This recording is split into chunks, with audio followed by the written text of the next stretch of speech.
com o tema Veículos Conectados e Autônomos, Desafios e Oportunidades para o carga e de passageiros nas rodovias. Convido para moderar os trabalhos o Business Development Executive Manager da CCR, Fábio Portela.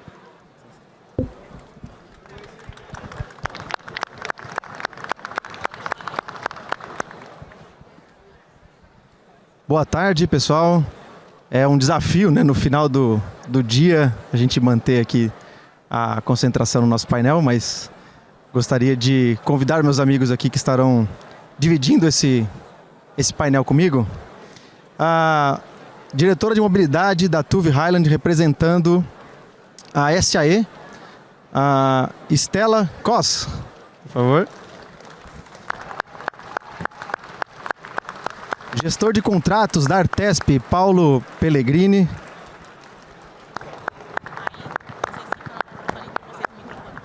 CSO da Armise DS, Pedro Barradas.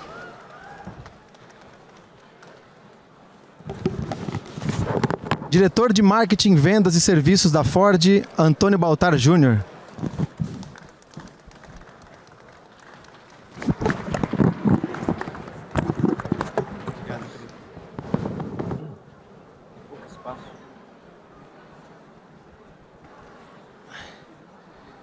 Bom, em primeiro eu queria agradecer a ABCR pelo convite para estar aqui com vocês, moderando esse painel sobre um assunto que tem especial interesse, né, e acompanho, e a oportunidade de estar partilhando com esses colegas que têm muita informação relevante sobre esse tema, né, de veículos conectados e autônomos. Falaremos aqui sobre desafios e oportunidades, tá? Então, e é uma grande expectativa, né, de que o emprego de tecnologias avançadas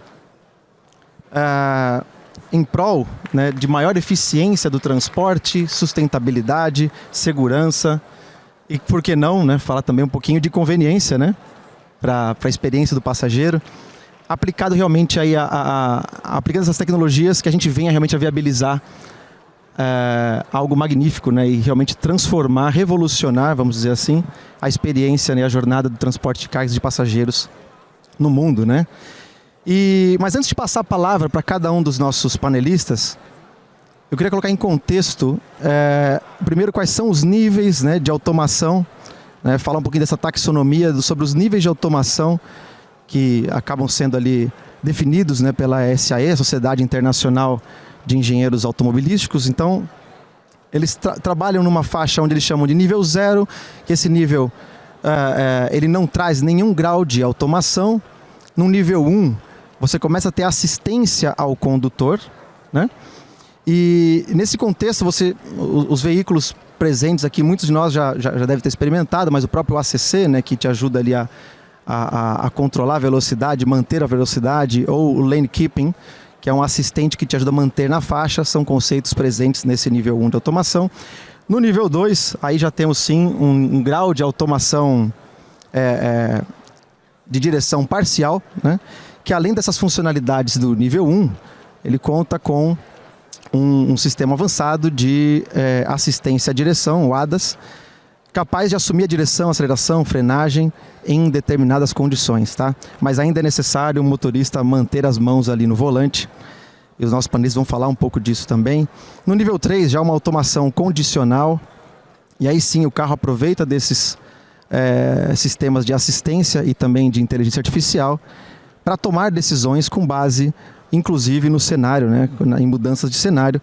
Entretanto, o motorista, nesse caso, já está liberado para realizar outras atividades durante a viagem, mas é necessário ter um humano ali capaz de assumir a condição de deslocamento do veículo em caso de emergência. No nível 4, já com alto nível de automação, assim entendido, né, pela associação, aqui o motorista pode tirar completamente os olhos da estrada e até dormir. Seria excelente voltar para casa com uma solução dessa. Porque o veículo já dirige ali por conta própria, entretanto, apenas em algumas áreas. E no nível 5, sim, aí estamos falando de um nível pleno de automação, onde a única intervenção do humano é dizer qual que é o destino desejado, né? Então, sem mais delongas, passada aí essa taxonomia que talvez esteja presente na discussão aqui com os nossos panelistas, quero direcionar para o Paulo Pellegrini, né? Para ele falar para a gente qual que é a visão que temos nesse momento sobre os requisitos da infraestrutura, Paulo, para viabilizar o veículo autônomo, né? E se puder falar também um pouquinho sobre a convivência, né, com a frota atual, se isso também representa algum desafio. Boa tarde a todos. Antes de mais nada, agradeço a organização do evento pelo convite para participar. Agradeço a vocês pelo interesse e pela atenção. E, bom, vamos começar aqui falando um pouquinho, né, sobre o sistema automatizado da condução veicular. Então, como foi falado aqui, nós temos diversos níveis, né? Só que a condução veicular automatizada, ela envolve o quê? Ela envolve hardware, software e também envolve, né, o motorista, né? Só que aqui, nesse momento, vamos falar só do hardware e do software. Então, o que acontece? Como nós temos aí os diversos níveis da condução veicular, e também nós temos limitações, porque é o seguinte, é um assunto novo que está em desenvolvimento. Então, existem os sistemas de sensores que equipam os veículos e eles têm as suas características e também as suas limitações. Limitações por conta de condições atmosféricas, condições do ambiente, do próprio ambiente de condução.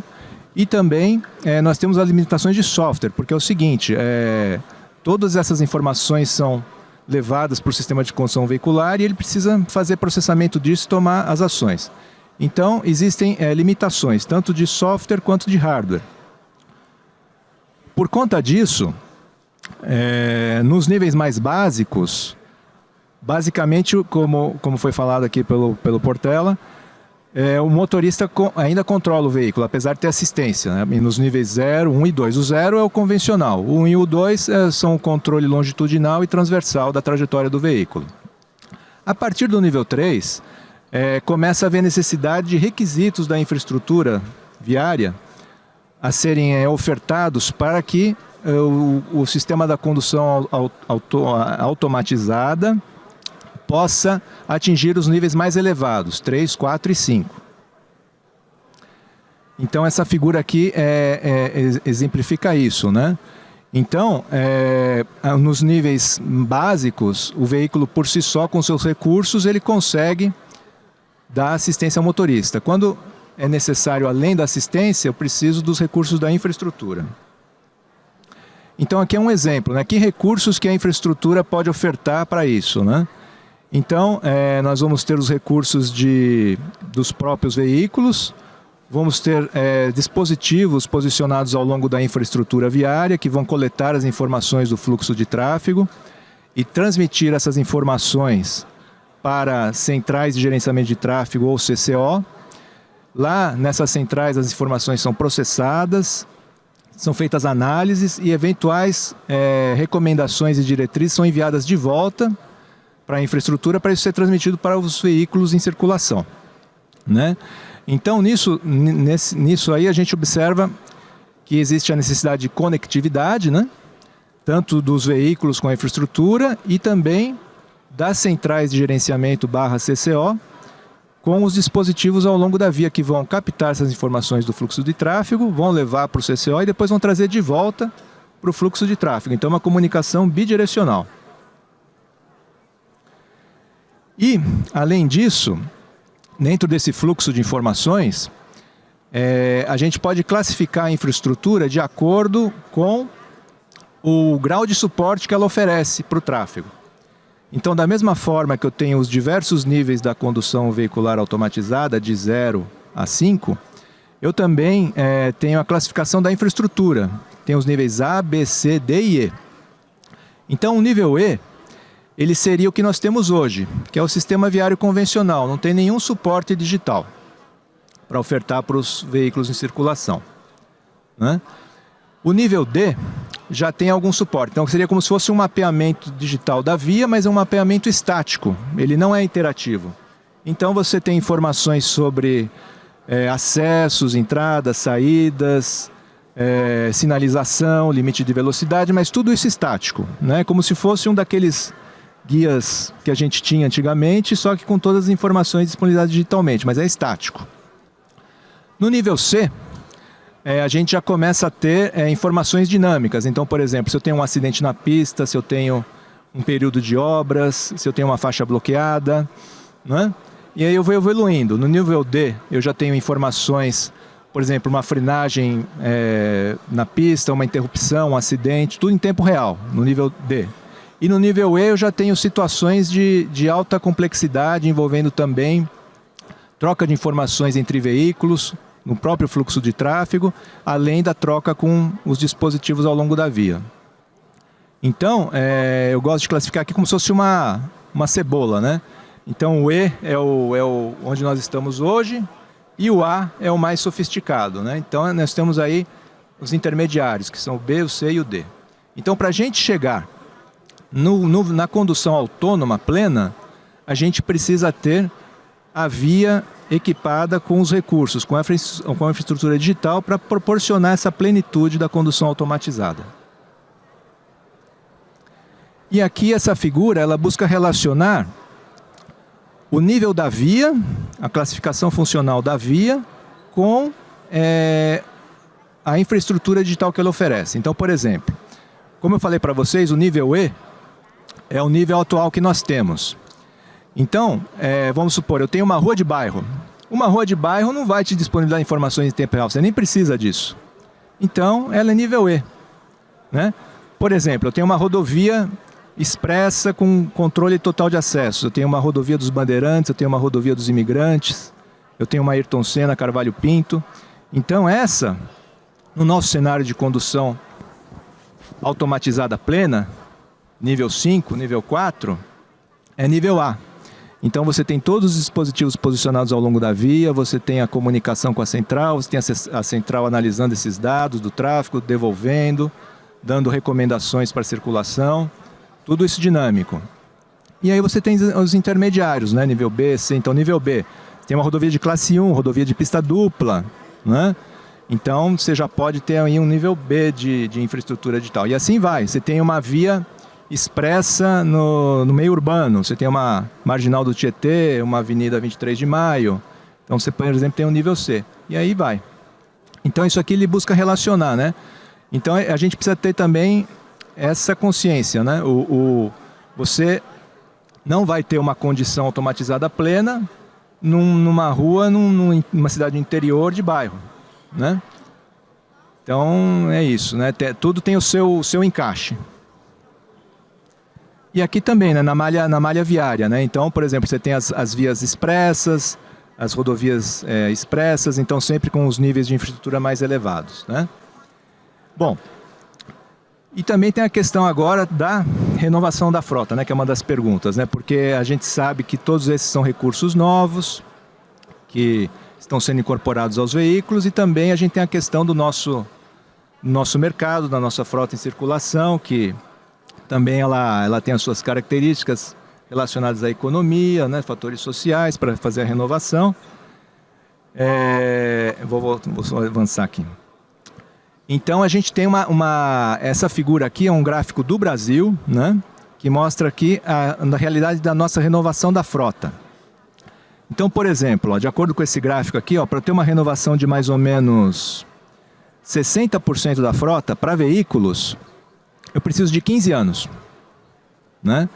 Então, essa é uma situação que faz a gente refletir, porque a gente pode ter uma situação de fluxo misto, né, onde você tem veículos convencionais circulando, você tem veículos com esses recursos de condução assistida circulando, nível 1, 2, 3.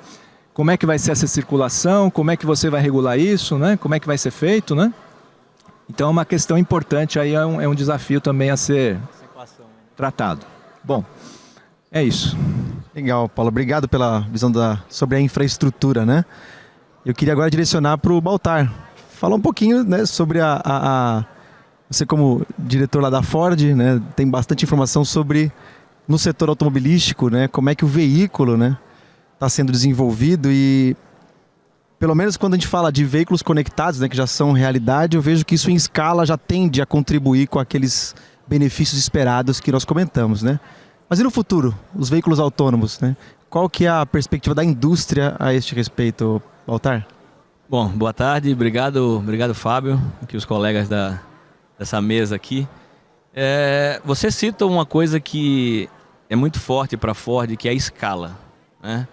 E falar aqui depois do nosso governador aqui, tem uma coisa especial também, que ele citou pelo menos 4 vezes a experiência do cliente, né? Ele não falou do motorista, ele falou da experiência que a gente tem hoje ao guiar um carro dentro de uma estrada, dentro de uma cidade. Então, eu queria fazer a primeira correlação de escala, né?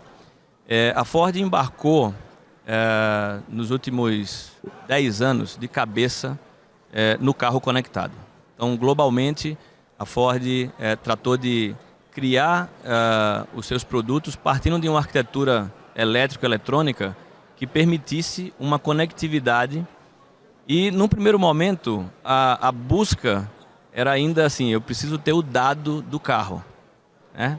E esse dado transformado em informação é exatamente o que a gente quer evoluir. Então, hoje no Brasil, a gente já tem 60 mil carros conectados.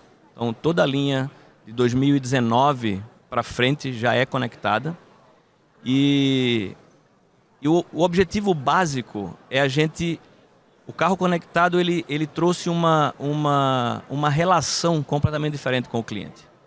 Então ele transforma, a partir do momento que eu entendo melhor o que acontece não só no carro, mas o que acontece com o nosso cliente, nessa jornada que hoje é praticamente toda digital, a gente consegue melhorar. Melhorar o quê? Você citou aí o ACC, né? O Adaptive Cruise Control. Ele está melhorando a cada dia, porque eu estou recebendo esses 60 mil clientes hoje que estão dirigindo, isso no modelamento de inteligência artificial, ele está melhorando. Então o carro hoje ele é muito mais preciso. Então essa escala, ela traz exatamente isso. Então, dentro dessa jornada, o que eu queria conectar todo o pessoal aqui que está no evento tá, Baltar, mas o que é que isso traz no final? Que você falou do futuro, né? O carro conectado e o veículo autônomo, os dois, vamos colocar assim, as duas correlações principais para o cliente vão estar em segurança. Então, hoje eu assisti várias palestras aqui que segurança é um dos assuntos prediletos, né, das concessionárias, das estradas. E sim, né, o carro ajuda muito na segurança e a tecnologia autônoma ajuda demais na segurança, né? E o segundo ponto é redução de custo, né, que também aqui é outro tema vasto, né, dentro do... E para o cliente, o que a gente busca é não somente a redução de custo no bolso do cliente, mas do recurso mais precioso que a gente tem hoje, que é o tempo. E aí eu vou correlacionar um pouco alguns exemplos.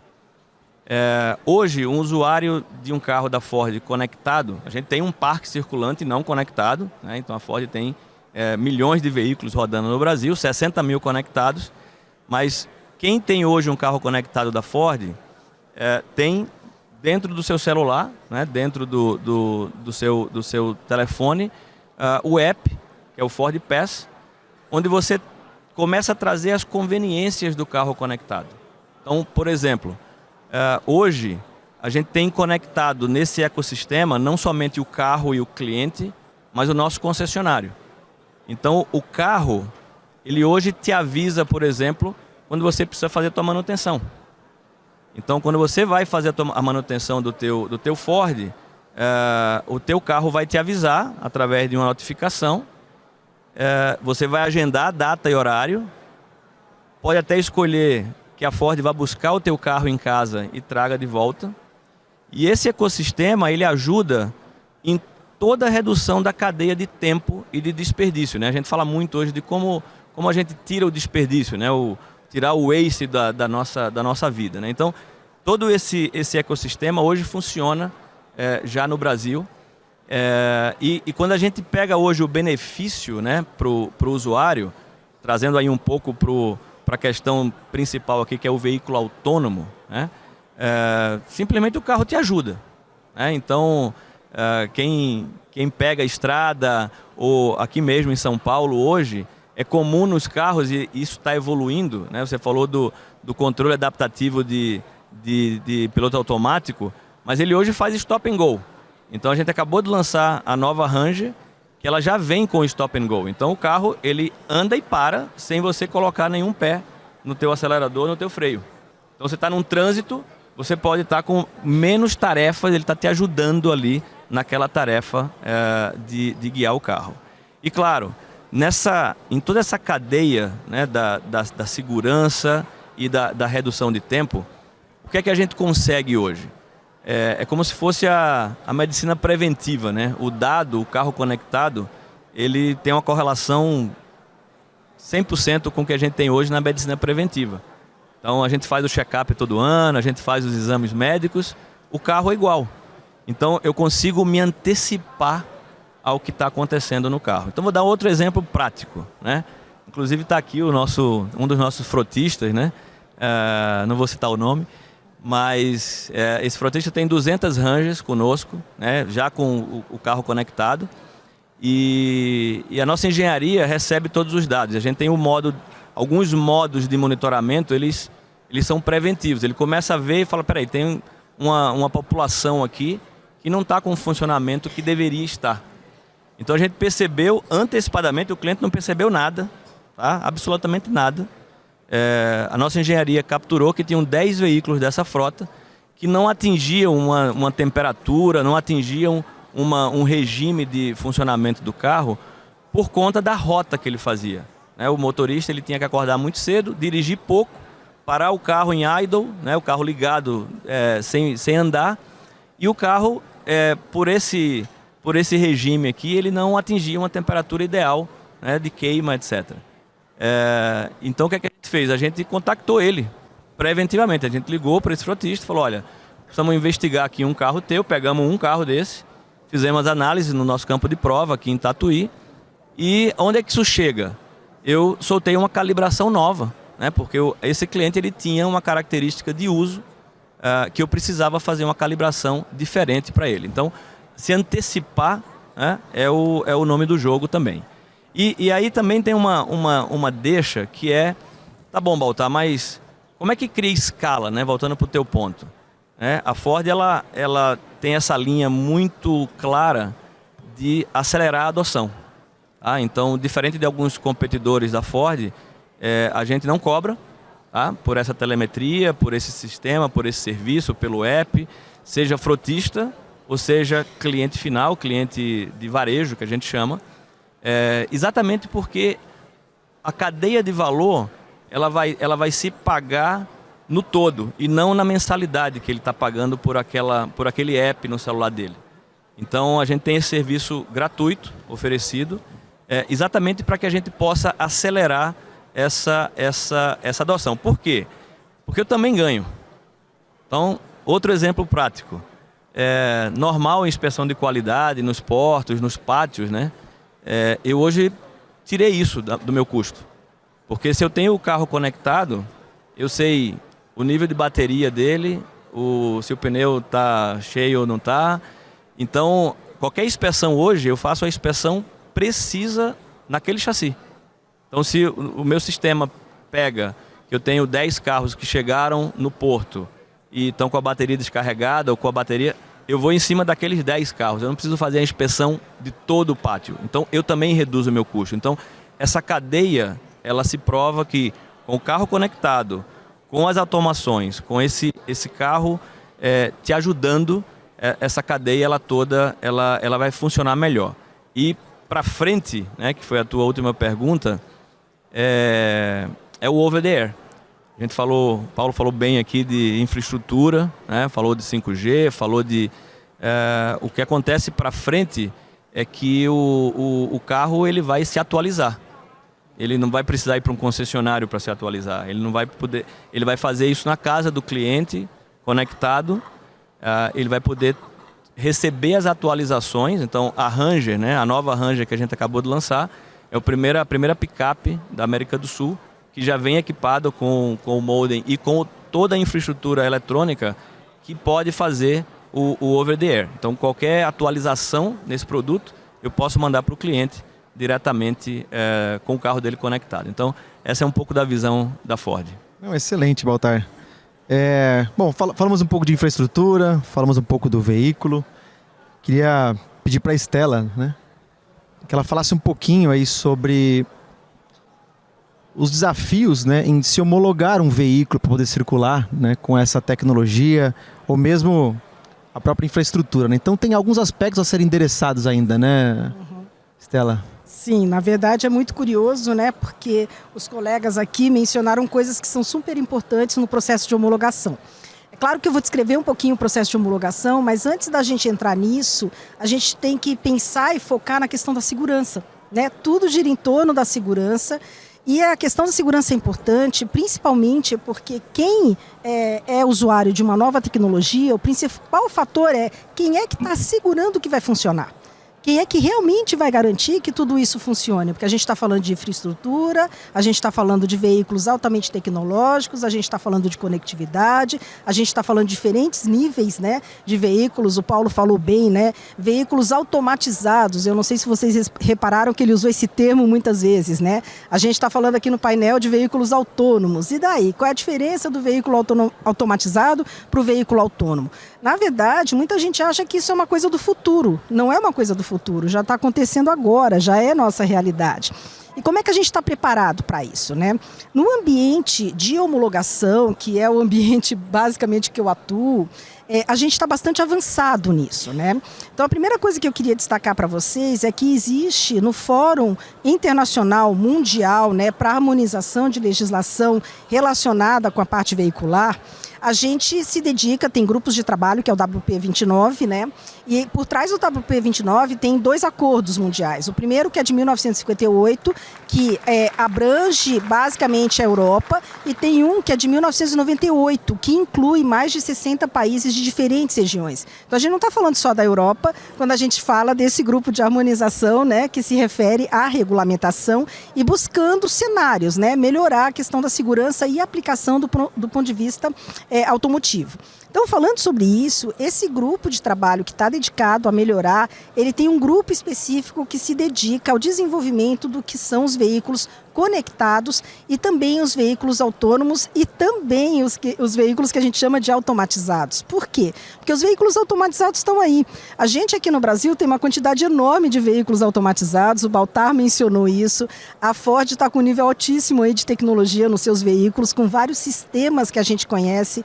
Hoje mesmo aqui eu já ouvi algumas pessoas relatando que foram usar um veículo que é automatizado, ele nem sabia que era automatizado. Um dos painéis a gente viu aqui, por exemplo, a questão de manutenção, né, na faixa, ou mesmo da questão do freio automático, tudo isso já é uma realidade para muitos veículos. Eles estão circulando entre a gente, esses veículos. Muitas pessoas não sabem, mas eles já estão aí, né, que é um passo para que a gente chegue num nível de autonomia maior.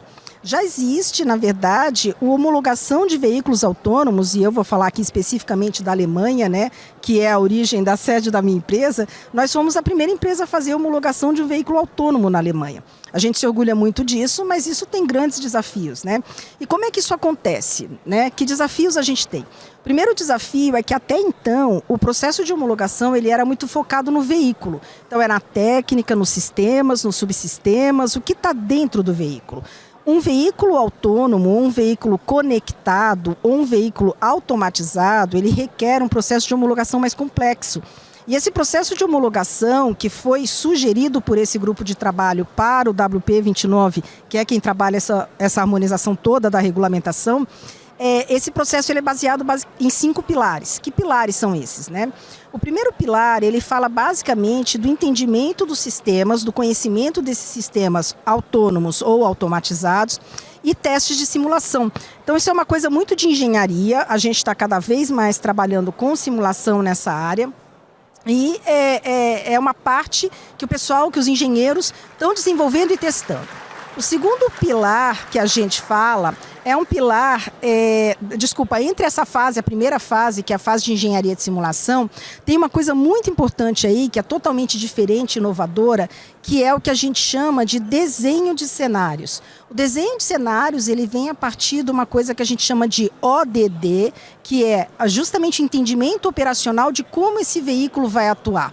E o que é isso, né? Então passa por qual é a via, que tipo de via, que traçado tem, condições climáticas, condições de dirigibilidade, uma série de fatores que estão percorrendo, que estão no entorno desse processo todo, e aí vem a parte bacana da coisa, porque junta tudo isso, né, com perdão do trocadilho aí, conecta todos esses fatores e aspectos que a gente viu ao longo do dia de hoje num processo de homologação, porque se eu quero assegurar no final a segurança das pessoas com relação aos sistemas, eu tenho que ter certeza que esses sistemas conversam com a infraestrutura, o veículo, com a pessoa que está dirigindo o veículo, e que isso tudo está ligado a um arcabouço legal, né, que está dando esse suporte e que existem normas por trás, que possam assegurar e garantir que a gente realmente vai ter a segurança que a gente busca.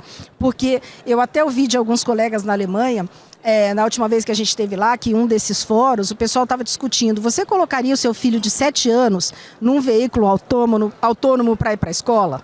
Né? Então, esse tipo de dúvida, de questão, não pode existir, porque a gente está aqui justamente para assegurar isso. Existe toda uma engenharia por trás, existe todo um raciocínio. Então, a segunda fase, a primeira fase é essa fase de simulação, de engenharia, onde a gente trabalha fortemente entendendo e testando esses sistemas todos, mas identificando os cenários. A identificação do cenário é uma coisa muito importante, né? Que é o que a gente chama de ODD.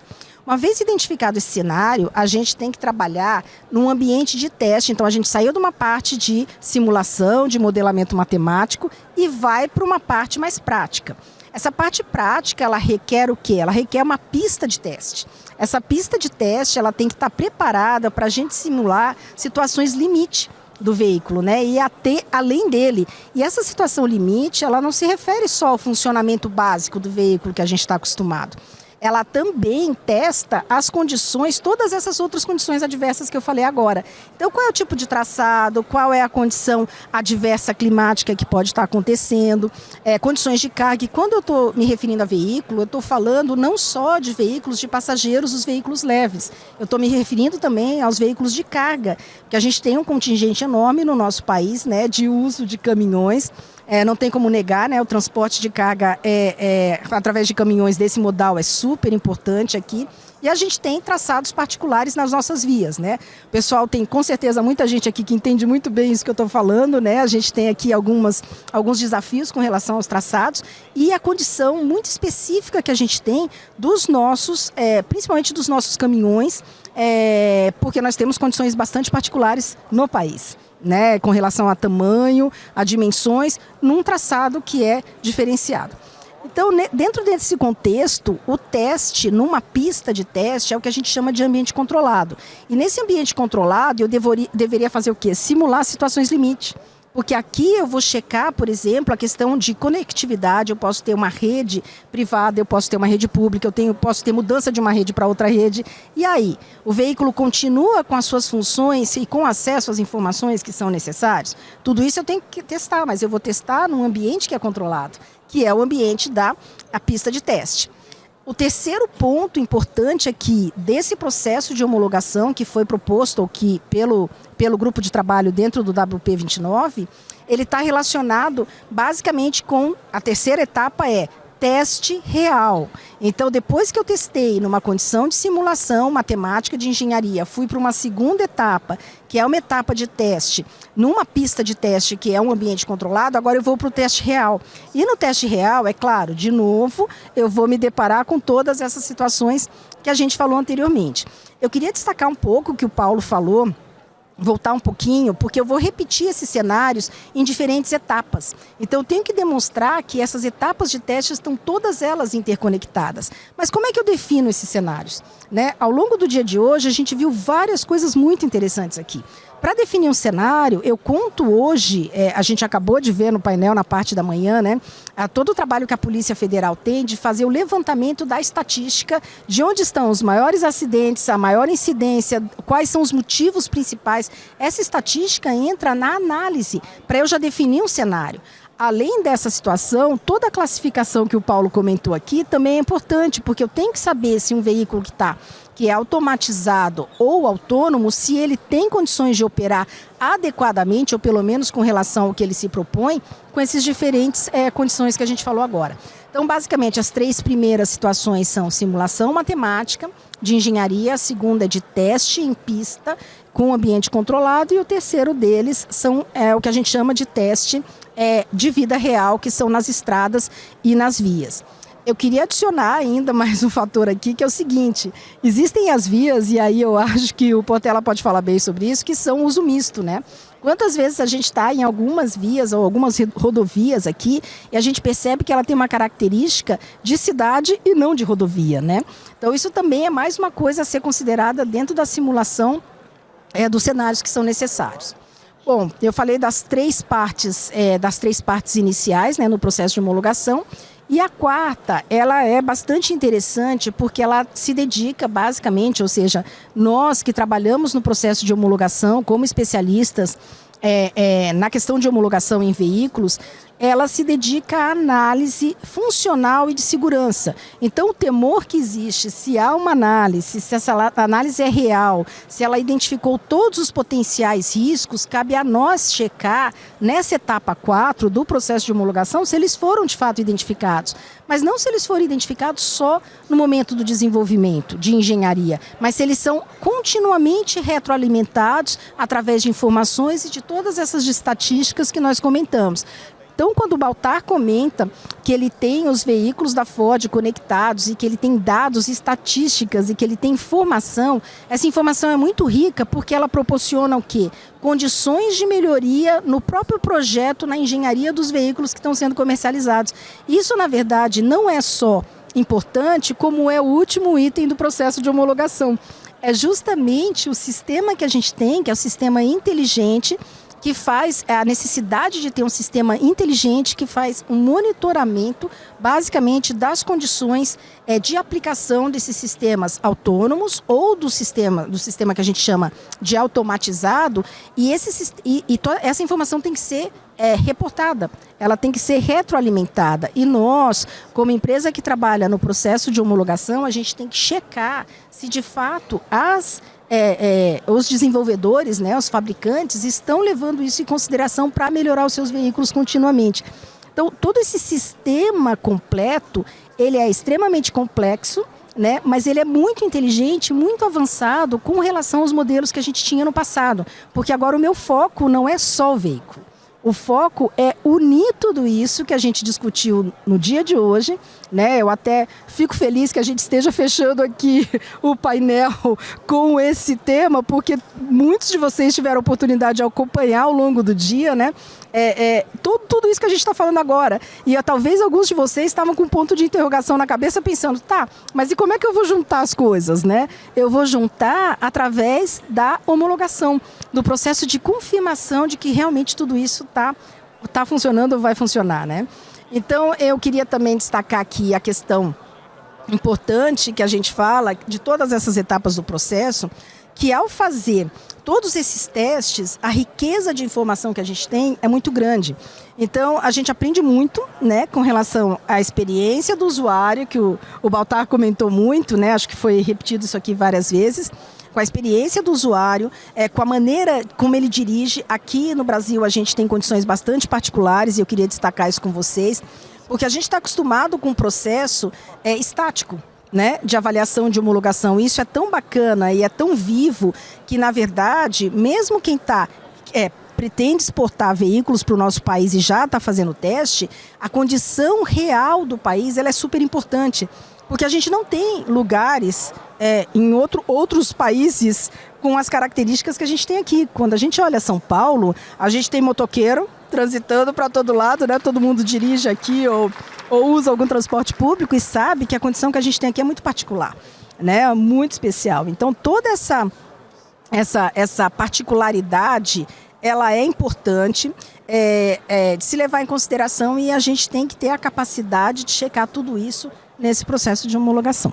Então, basicamente isso. Em resumo, tá fácil, né? Muito fácil. Mas depois eu vou querer saber qual foi a sua resposta, se você colocaria a sua filha num veículo autônomo para ir para a escola. Mas guarda. Tá bom. Antes Vou guardar, disso- vou guardar. Vou fazer o surpresa, suspense. Tá bom. E eu vou decidir obrigada. por efeito manada depois que você der a sua resposta. Tá bom. Mas Pedro Barradas, além dos desafios que nós abordamos até aqui, né, seja da infraestrutura, do veículo, esse processo de homologação, para a Estela decidir se coloca a filha dela dentro do veículo para ir até a escola, temos alguns aspectos regulatórios, né, que precisam também ser desenhados, delineados para poder acomodar o advento dessa nova condição de condução, né? Como é que está esse aspecto na Europa? Qual que é a sua visão sobre isso no mundo? E claro que vamos chegar no Brasil em algum momento, né? Eu acho que tudo o que foi dito até aqui está muito alinhado com o que está a passar no mundo e na Europa também. É evidente que para já, agradecer a oportunidade de trazer aqui a visão da Europa a este painel, a oportunidade de poder participar convosco desta conversa, que tem sido muito, muito interessante. Agradecer ao público, que tem sido aqui resiliente a aguentar até este final de tarde, não é? Eu tenho consciência que estou a separar-vos nos últimos minutos entre o fim da apresentação e uns copos, não é? E o happy hour. Portanto, vou tentar fazer a coisa de uma forma lúdica, de uma forma que eu espero que seja interessante. Preparei uns slides porque penso que era mais fácil fazer essa reflexão e começava com uma ligação àquilo que é será que levava o meu filho ou deixava os meus filhos irem num veículo autónomo? Em 2016, quando eu tomei contacto com este tema, estava na Comissão Europeia, em Bruxelas, e a presidência era da Holanda, que tem a fama de não andar de carro, anda de bicicleta, não é? Então o tema lá era a bicicleta autónoma. E fizeram um filme em que a bicicleta andava sozinha, não é? E ia buscar as crianças. Nesse filme via-se uma mãe muito satisfeita da vida a deixar as duas crianças, uma de 13 e outra de 4 anos, com 2 balões pendurados no volante da bicicleta, a ir alegremente para a escola e com um sorriso na cara e tudo facilitado. E portanto esta visão idílica da automação, de que vai tudo resolver e de que vai trazer tudo de bom, acho que está muito presente neste discurso e alimenta muito esta ambição, não é? Que também agora mais seriamente era a da Comissão Europeia e ainda é a da Comissão Europeia, das visões zero. Portanto, a visão zero de 0 mortes na estrada, a visão zero de 0 horas perdidas no trânsito, a visão zero de 0 emissões no transporte. Isto são os desígnios da Europa. E depois a automação, a conectividade, os sistemas cooperativos, que eu vou falar um bocadinho, são as ferramentas que levam efetivamente a atingir esses objetivos e ao mesmo tempo a assegurar que a Europa tem um papel no mundo, um papel de liderança industrial, de exemplo daquilo que são os valores culturais da Europa e que não são muito distantes daquilo que todo o mundo quer ambicionar. Portanto, em 2017 eu fui nomeado aqui para participar num projeto da Comissão Europeia que tinha a ver com como é que nós começamos a fazer uma fundação para preparar a estrada para o veículo autónomo, como é que nós tornamos a estrada inteligente, como é que garantimos que há interação entre a estrada inteligente e o veículo inteligente, de uma forma que seja boa para a segurança, boa para a eficiência rodoviária do trânsito, boa para as questões das emissões poluentes. Portanto, e aquilo que nós chegámos logo muito rapidamente à conclusão, depois de trazermos assim 300 ou 500 peritos à mesa e trabalhar com eles durante 6 meses, é de que havia uma ausência de ferramentas técnicas para pôr todos estes elementos interligados. E percebemos também que no futuro tudo isto vão ser computadores, tudo isto vão ser computadores a falar uns com os outros e há muitas linhas de código desses computadores. Vai haver muito trabalho de homologação para fazer durante muitos anos nesta matéria. Portanto, nós na Europa sentimos que estamos a décadas ainda de atingir essa visão idílica da bicicleta autónoma, do veículo autónomo e de que tudo corre bem, que nós podemos confiar alegremente num veículo desses para levar os nossos filhos à escola ou ir buscar os nossos pais para um almoço ou qualquer coisa desse género. De uma forma muito, muito simples, a minha missão era isto que aqui está neste slide, que para mim ainda hoje é, acho, dos melhores slides que a Comissão Europeia produziu desta altura. A minha missão era dizer o que era dia 3 e, portanto, sem repetir muito, porque acho que já foi aqui bem explicado o que é que são os níveis de automação e os níveis de cooperação entre a infraestrutura e o veículo. A minha missão era descrever o que eram os serviços de dia 3. E eu vou tentar descrever isto de uma forma muito simples, ok? Na Europa nós pensamos que há 3 coisas que têm que convergir. A automação, evidentemente, e ela tem aqui uma timeline que vai até 45, desde os sistemas automatizados, como dizia bem, que começam agora a entrar nos nossos veículos, até aos sistemas completamente autónomos que nós prevemos que estejam no mercado lá para 2040, 2045. A questão da conectividade, todos os sistemas de comunicação e todos os meios de comunicação do espectro de rádio que existem, que vão estar ao serviço, quer a curta distância, quer a longa distância, para acompanhar o veículo, o utente e a estrada naquilo que é uma gestão inteligente da mobilidade. E depois um sistema de cooperação, porque na Europa nós acreditamos que não conseguimos chegar lá só com o veículo, nem conseguimos chegar lá só com a estrada, nem conseguimos chegar lá só com o setor público ou com o setor privado, vamos ter que lá chegar juntos.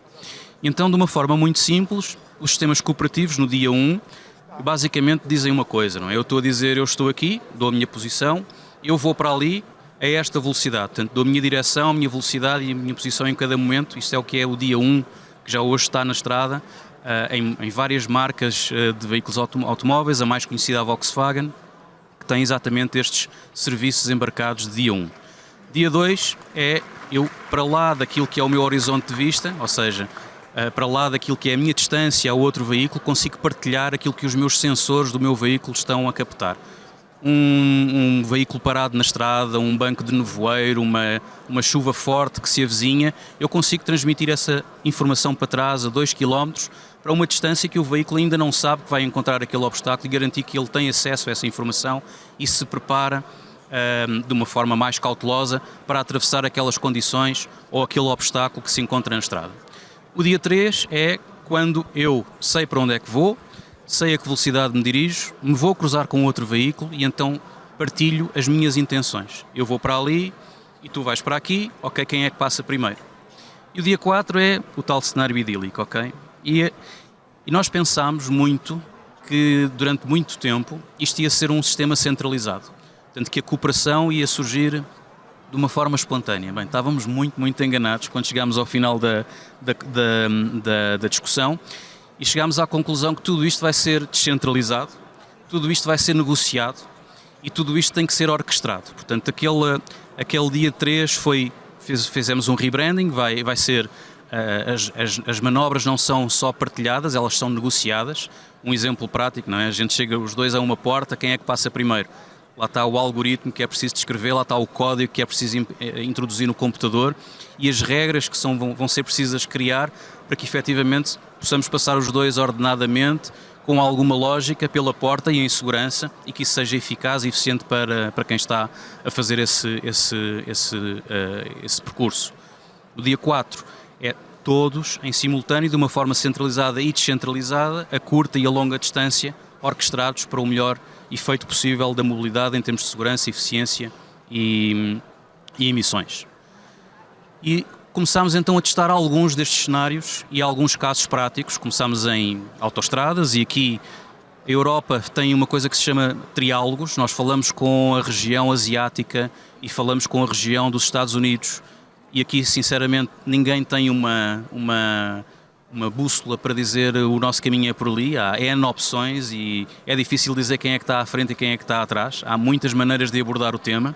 Portanto, eu diria que estamos todos a caminhar para um sistema mais inteligente, seguramente, mas de formas diferentes nas diversas regiões do mundo.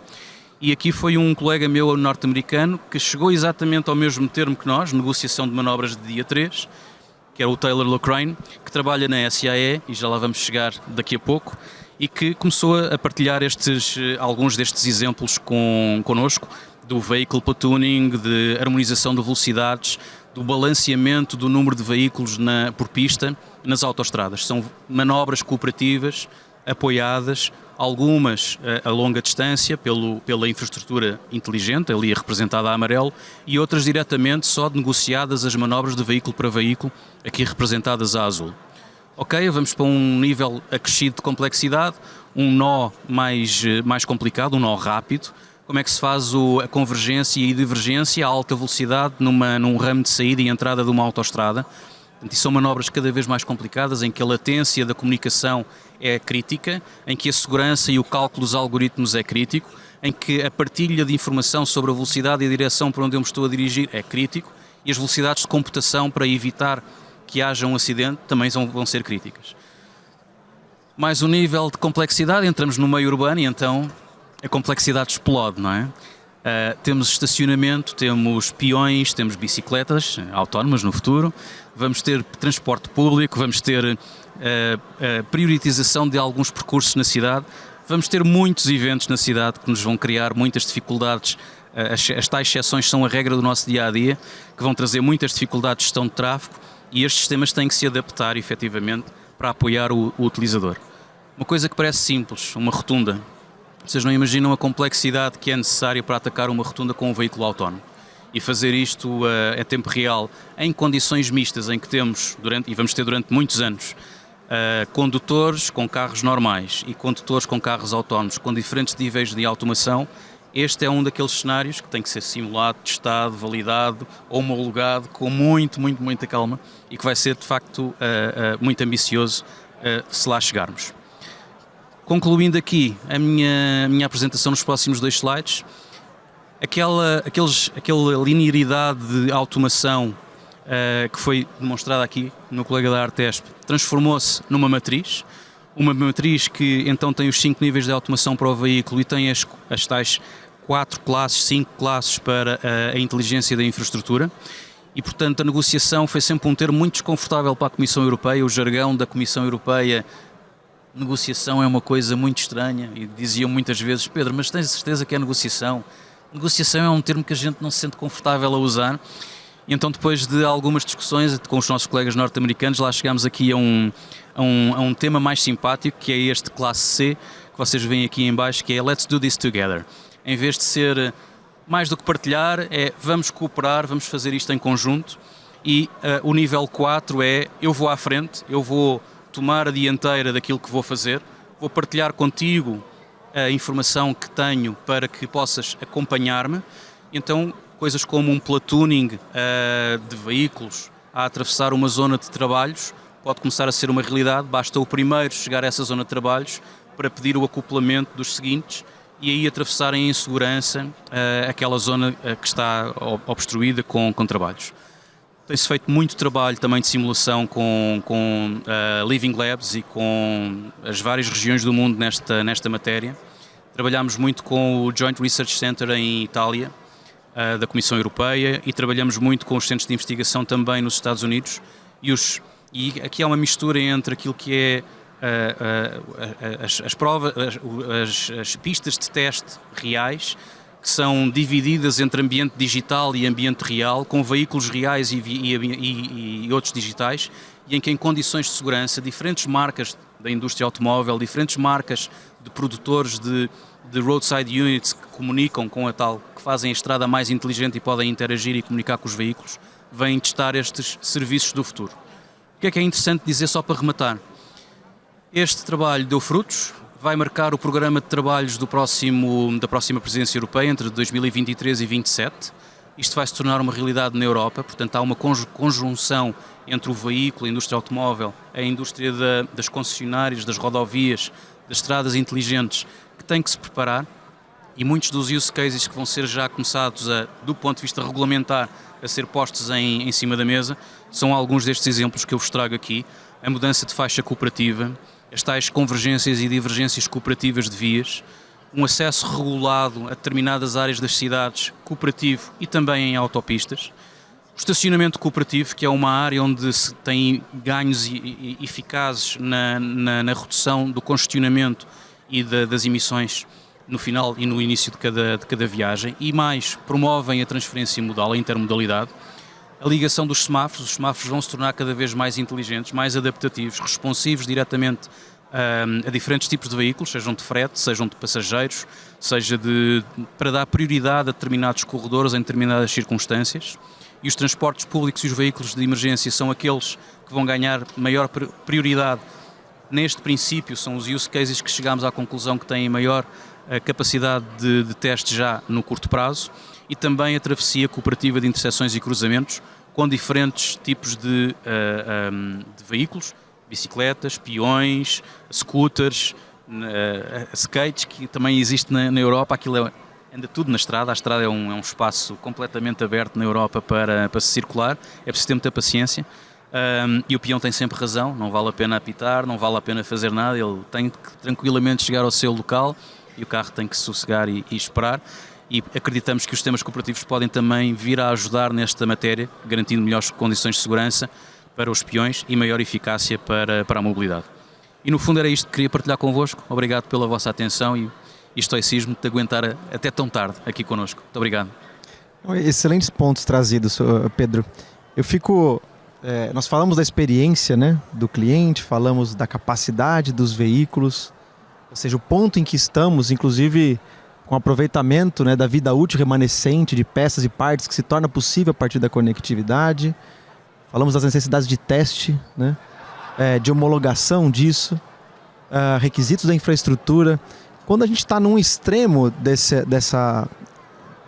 nível de automação, eu vejo com relativa tranquilidade, digamos assim, um caminho que depende menos de um fator humano. Entretanto, no que está ali no meio, né, por exemplo, quando eu passo o meu carro que tem alguns controles, alguns níveis de assistência para o meu pai, ele estranha algumas intervenções que o carro faz na condução que ele era proposto a fazer, né? Então, eu imagino que também há um desafio relacionado a esse fator humano, né? Não sei quem que poderia falar um pouquinho, acho que talvez a Estela trazer um pouquinho para a gente, né? Porque imagina a diferença que é conduzir, né, um carro que está ali num nível intermediário. Não deve ser o desafio para o nível 5, né? Porque apesar do alto grau de automação, é mais o costume, né, que vai precisar mudar, algo nesse sentido, né? Entretanto, nos níveis intermediários há um convívio entre algum grau de automação e a intervenção humana, né, que acho que aí representa... Na verdade, hoje a gente já sente um pouco isso, né? A dificuldade de conduzir um veículo que tem um certo nível de automação, isso está vindo cada vez mais. Nesses sistemas que são automatizados. E se eu posso compartilhar um pouco, né, já é tema de discussão, e talvez o Pedro possa até falar um pouquinho mais a respeito disso, né? Na Europa, uma das divisões que a gente tem é justamente a emissão de licenças de carteira de motorista para condutor. E isso já está numa grande discussão. Por quê? Porque a gente sabe que o condutor do futuro, ou no futuro muito próximo, já não é mais igual ao condutor do passado. Na verdade, isso já é uma realidade agora. Então, a gente tem uma divisão específica trabalhando nisso. O pessoal que tem muito contato com a Europa, acho que talvez o Pedro possa complementar um pouco aqui, sabe que a gente trabalha para qualificar o condutor e depois para emitir o que a gente chama de carteira de motorista aqui, né, no Brasil. E a gente trabalha com isso. Então, a gente já está discutindo, já está falando como é que será esse desafio e agora isso já é uma questão importante. Isso já está sendo desenhado e já está mudando. Não sei se talvez você possa completar um pouquinho, Pedro. Olha, eu acho que...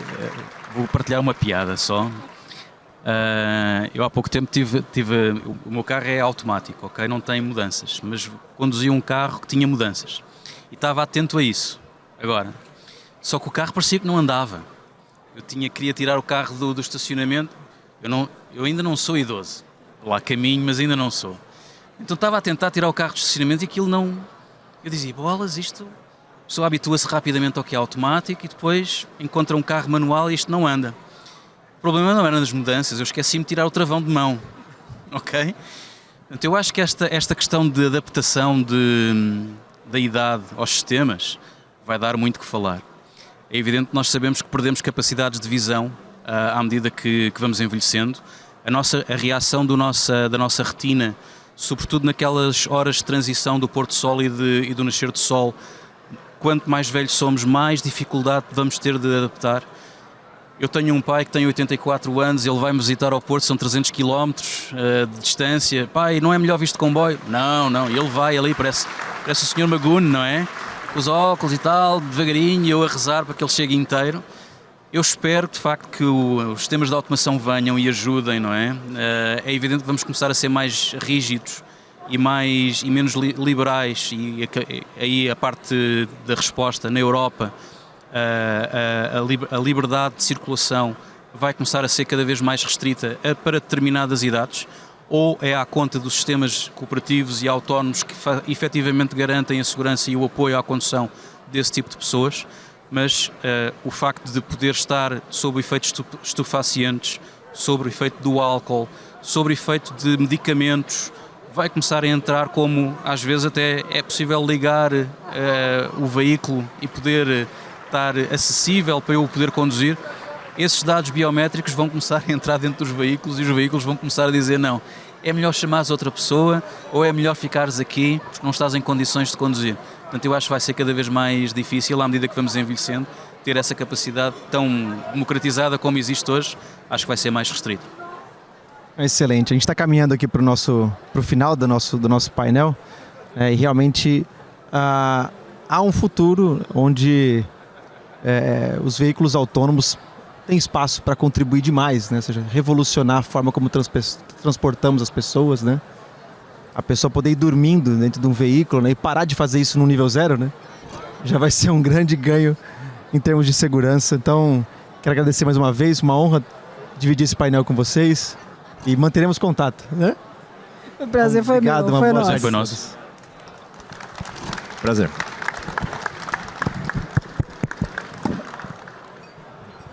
Ele vai tirar foto.